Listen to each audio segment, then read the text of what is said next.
I'm going to show how to enter full mount from knee on belly. There's other ways you can do it. Sometimes in transitions you step over the legs. This is probably the smoothest, safest way to enter full mount. So I'm playing proper knee on belly, which is another series. I want to bring my other knee in, kind of like I'm going to go to my knee windshield wiper switch. I'm going to drive this knee to the ground. I'm going to turn the hip and use my power of my hip switch to drive my leg to the ground. So I'm here. Now here, I'm going to turn my hip here. If I just leave it here, he can reach over with his right leg and scoop my leg back into quarter guard. Here, get right elevated, get under. He's got several options. So I don't want to leave it there. I have two schools of thought. One, I can snap up into high guard.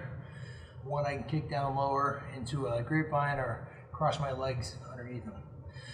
I usually do the latter. I'm going to show both. So I'm here. I'm going to drop it. A lot of times I'll drop this hand, turn, and then I'm going to come here back. I can come up to my high mount. I like to get my feet on his hips. I'm here. I keep my weight low. If he tries to bridge me, there's two schools of thought. I'm going to show you one, which for short-legged people is not very easy for me to do. I'm sitting up near his torso high. When he bridges, I'm just going to drive my hips forward. And it takes away most of his bridge. He's only giving me the very top. Your longer legs or lighter people, it works well. But Esteban's pretty thick-chested, I have stubby legs.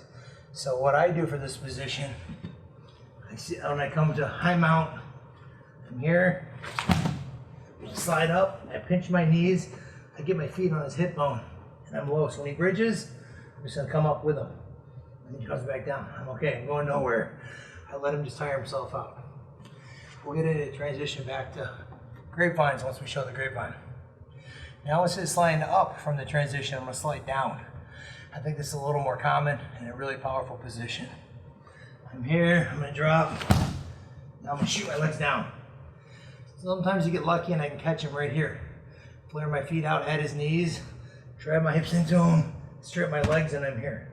That's wonderful. Sometimes though I go here, his legs aren't where they're, I can't catch him. So I'm gonna cross my feet up near his butt as tight as I can get him. It makes it harder for him to break the grip. And I feel him come and try to break him. That's when I'm gonna come transition here. The common mistake people make with this is they kind of come low on the feet. So he has a long, like he can pivot his knees and cover a lot of circular distance and step out of them pretty easily. If I'm up here, the radius of that circle gets a lot tighter. It makes him a lot harder. Can you step out now? You can't step out nearly as well. You can hold me, especially if I straighten my legs, flare my legs out to the base. He's pretty much stuck here. So now I'm going to put those together. High mount, the one I showed when I have my feet on his hips and pinching with my knees. When he bridges, I know his feet are going to be here because he has to be feet to his butt to bridge. When he does that, I'm going to push him with my arms, extend my legs, and catch those feet, or catch his legs with my feet.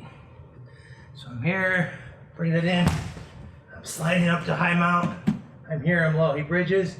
I'm going to kick these legs back as I push. Arms are back, boom. And I'm going to hop right back to him. I get him here. That's how I transition to mount from the belly.